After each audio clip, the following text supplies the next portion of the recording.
आज आहे तिसरा दिवस. आवरून फ्रेश झाले, देवपूजा करून घेतली.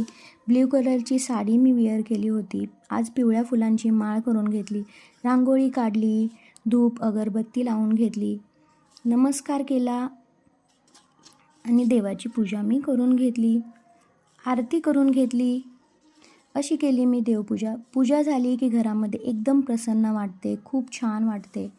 आज पिल्लूसाठी राईस बनविला होता.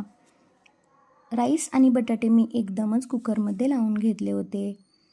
इकडे माझे शेंगदाणे भाजत होते आणि तिकडे डब्यामध्ये पाणी न टाकता बटाटे उकडून घेतले होते.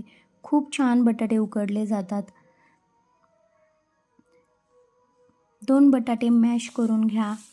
त्यामध्ये कूट, थोडीशी मिरची आणि चवीनुसार मीठ टाकून घ्या. एकदम हलक्या हाताने मिक्स करून घ्यायचे. शाबू आणि बटाटे मॅश करून अशा प्रकारे वडे करून घ्या. खूप जाड केले तर कच्चे राहतात. सर्व वडे मी तळून घेतले.